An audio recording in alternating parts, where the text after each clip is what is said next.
Turma do Propósito, e aí, meu irmão, tudo bem? Estamos juntos aqui para mais um capítulo, hoje o capítulo de número 6 do livro de Esther. Vamos lembrar que o livro de Esther é um livro também que fala do período em que o povo de Deus viveu ali em cativeiro. É a história de Esther com o rei Xerxes I, também conhecido como Assuero, aqui à luz da palavra. Esther, uma judia, uma mulher órfã, que foi criada pelo seu tio Mordecai e que traz para nós uma história de redenção, uma história de salvação. Ainda que o livro de Esther não mencione o nome de Deus, uma vez sequer, nós vemos o cuidado, a providência e a mão invisível de Deus cuidando do seu povo. Vamos juntos, um capítulo da Bíblia por dia, orar todos os dias e tentar mudar. Vamos juntos, meu irmão. Vá lá na descrição, tem um link para que você possa convidar pessoas para estarem conosco. No capítulo 6, nós vamos continuar vendo algo interessantíssimo sobre a vida de Esther, sobre a história de Esther. Lembre-se que no capítulo de ontem eu mostrei como Esther ela representa o que Cristo fez por nós. Cristo se tornou homem para se apresentar diante de Deus, para obter de Deus o pagamento pelas nossas dívidas e assim interceder por nós. Esther faz isso. É interessante a disposição sacrificial de Esther, quando ela diz assim: olha, orem por mim, jejuem por mim, se morrer, morri, se perecer, pereci. Mas ela está disposta a cumprir o propósito, ainda que isso custe a própria vida. Foi o que Cristo fez por nós, ele cumpriu o propósito de Deus, pagando o preço pelos nossos pecados, diferentemente de Esther. Esther não precisou morrer, mas Cristo veio, se apresentou diante de Deus e pagou o preço pelo nosso pecado, recebeu a graça, o cetro de ouro estendido em seu favor e intercedeu também por nós. E nós vamos continuar vendo isso aqui no capítulo 6, quando Esther, ela convida ali o rei e a Amã. No primeiro momento ela fez esse convite, ela queria que o rei e a Amã participassem do banquete do vinho. Era um banquete que durava vários dias, e no segundo dia do banquete do vinho, diz o texto, no primeiro dia Esther fez uma comida mais pesada, e isso causou insônia no rei, o rei não conseguiu dormir, então ele queria dormir, ele pegou o livro de Atas. Não tem nada, meu irmão, que dá mais sono do que ler Atas. Ele pegou ali o livro dos registros dos feitos memoráveis, e ele começou a ler. Aliás, ele pediu alguém para ler, né? Porque pior ainda do que ler Ata é alguém ler Ata para você. Então, se você tiver com sono, meu irmão, com insônia, aliás, pegue um livro de Ata para ler, pode ter certeza que você vai pegar no sono rapidinho. Só que interessante, dentro da providência de Deus, qual é o trecho que ele lê?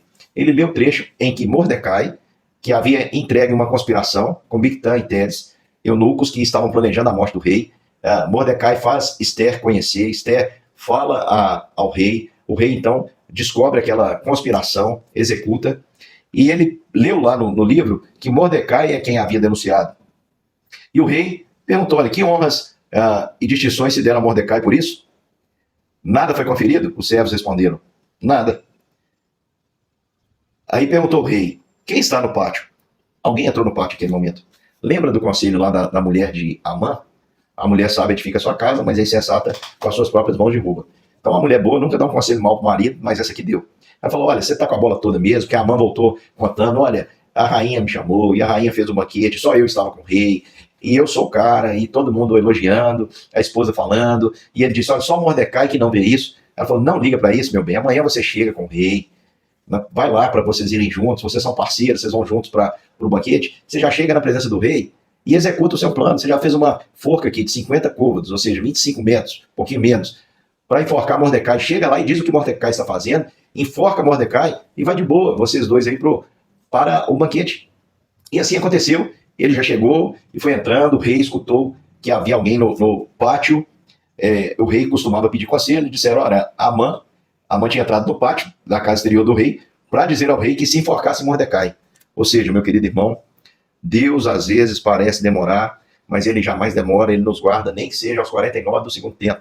Mordecai, os servos já sabiam que Mordecai seria enforcado naquela forca. Mordecai também, com certeza, meu irmão, já tinha obtido essa informação.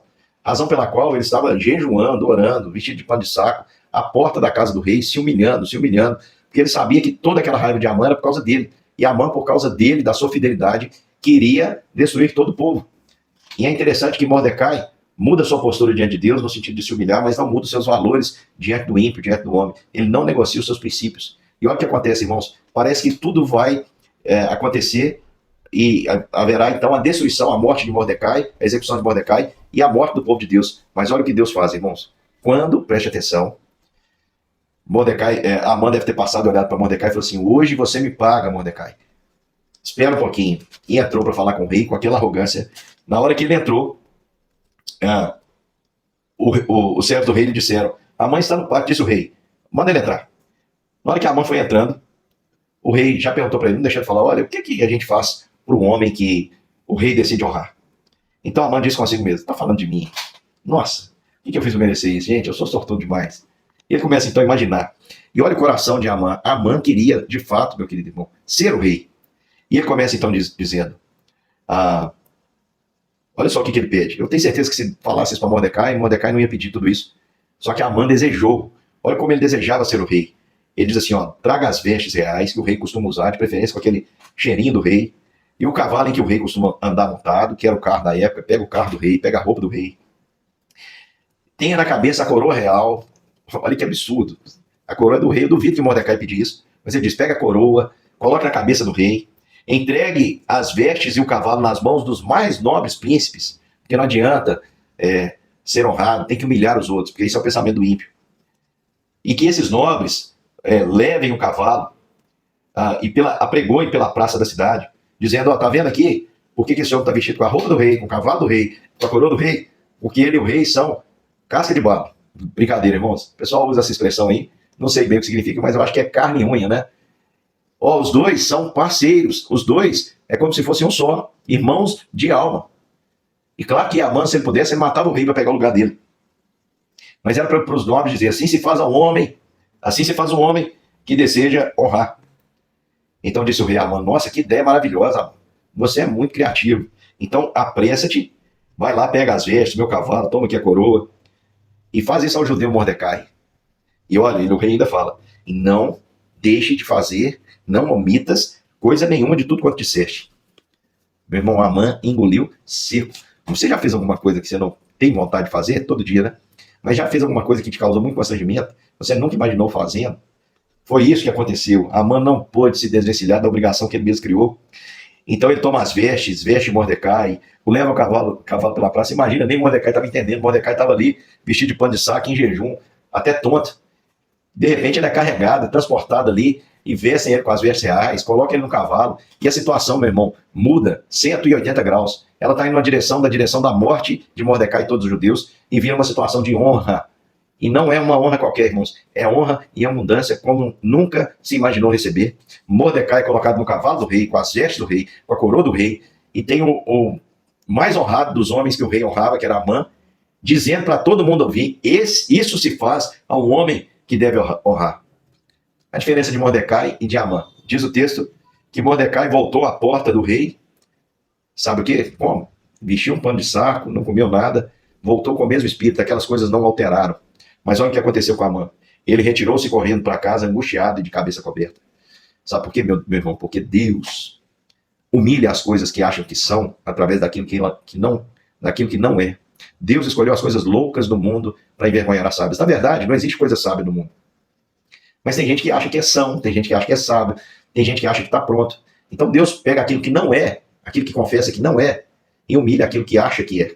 Foi isso que Deus fez. Deus pegou um homem humilhado na porta do rei, faminto, jejuando, orando, dependendo, se humilhando, pegou ali Mordecai e honrou ao nível máximo, enquanto pegou Amã e humilhou ao nível máximo. Como é que ficaria Amã agora naquela arrogância dele, mandando construir forca, falando para todo mundo, ó, é para Mordecai, ó, eu mandei matar o povo todo de Mordecai, não mexe com Amã não, quem mexe com Amã vai se dar mal, porque Amã é bravo, Amã é perigoso. E agora o Amã, que ameaçou todo mundo por causa de Mordecai, tem que honrar Mordecai na frente de todos. E aí, Amã chega na casa e vai contar para a esposa, sabe aqueles que elogiaram, que disseram que ele era o cara, que estava com tudo, que tinha que chegar lá e botar para quebrar mesmo e falar assim, ó, vamos enforcar Mordecai e depois vamos pro nosso almoço. Não, irmãos. Aquelas mesmas pessoas, a mulher dele disse, olha, se você já começou, se isso está acontecendo com você, perante o qual já começaste a cair, é da descendência dos judeus que você determinou a morte, você não vai prevalecer contra eles. Antes você vai cair diante dele. Amã não conseguiu nem processar, porque Amã estava pensando, meu Deus, o que aconteceu? Que virada de chave. Era para ser eu, e acabou sendo Mordecai. E agora, o que eu faço? É assim, irmãos, que acontece com quem planeja o mal. A Bíblia diz que quem abre uma cova vai cair nela. Quem arma armadilhas vai cair nessas armadilhas. Não maquine o mal contra o seu próximo. Meu irmão, não seja alguém desse nível diabólico. Não seja assim. Deus odeia tramas, Deus odeia armadilhas. Não maquine o mal, fala a verdade de amor. Você pode até combinar com as pessoas, de evitar um mal maior. Isso não é pecado. Olha, vamos combinar de fazer isso aqui porque o resultado glorifica a Deus. Tudo bem, meu irmão, pode, não tem problema. Você pode reunir para fazer o bem sem que o outro saiba. Isso é virtuoso. Agora você não pode, meu irmão, maquinar o mal, armar para o seu próximo, colocar armadilhas que façam com que o seu próximo caia, construir forcas a fim de atingir aquelas pessoas que não te bajulam, que não concordam muitas vezes com a sua opinião. Se alguém não concorda com a sua opinião, meu irmão, olha, tudo bem, saiba separar as coisas, saiba separar a ideia das pessoas. Porque tem muita gente boa que pensa diferente de você e tudo bem, pensa diferente. Ele pode estar errado, pode ser pecado, sim, mas seu dever é amá-lo. Não construir forcas para destruí-lo, não querer que a família dele seja destruída, não querer que a casa dele seja atingida. E se eu te falar, meu irmão, que existe muita gente que deseja isso, deseja a ruína completa do outro, e eu vou dizer para você, se você é um desses, pode ter certeza, a forca que você construir, você vai ser enforcado por ela. Judas tramou contra Jesus. Jesus não tirou nem a sacolinha de Judas lá como tesoureiro, deixou. Ele sabia de tudo. O próprio Judas, Jesus deu corda a Judas, e no final Judas mesmo se enforcou. Nós não precisamos preocupar em nos trabalhar contra quem maquina o mal, trama o mal, é perverso de coração, porque os seus próprios propósitos, os seus próprios planos serão a sua ruína. Nós vemos aqui nesse texto, meu irmão, nós temos da parte de Deus a promessa por ser o seu povo, que é a seguinte: todas as coisas Deus fará cooperar para o bem daqueles que o amam. Nós somos o povo de Deus, Deus cuida de nós. Nos momentos difíceis, meu irmão, tome a decisão certa, como a de Mordecai, se humilhe sobre a mão poderosa de Deus, e ele em tempo oportuno vos exaltará. Mas aqueles que se exaltam serão humilhados. A história diz isso. Mais uma vez aqui, esse espírito hitleriano que estava em Amã, querendo eliminar os judeus. De tempo em tempo nós temos aí a expressão mais explícita do diabo agindo, querendo afetar o povo de Deus, inclusive fisicamente, matando missionários, agindo contra tudo aquilo que se chama povo de Deus, é chamado de povo de Deus, simboliza o povo de Deus, mas nós não podemos, irmãos, ver isso como normal. Nós devemos entender que Deus detesta isso, e nunca na história esse espírito prevaleceu, e nunca vai prevalecer. Pode ser os 49 do segundo tempo. Deus tem um escape, Deus tem uma saída, Deus vira a chave e dá humilhação do pano de saco. Ele coloca em nós a roupa e a coroa do rei. A história mostra isso, irmãos, a história da nossa salvação. Nós estávamos condenados à morte e ao inferno. Cristo veio para morrer por nós, para nos fazer filhos como ele, co-herdeiros de todas as bênçãos celestiais. Você entende isso, meu irmão? Tudo que era de Jesus é seu também. Tudo que é de Jesus é seu, você é co-herdeiro com ele, de toda sorte de bênçãos. Nós reinamos hoje com Cristo. Não somos mais escravos, mas reinamos com ele sobre a face da terra. Um grande beijo, meu irmão. Amanhã nós estamos juntos para mais um capítulo das Escrituras.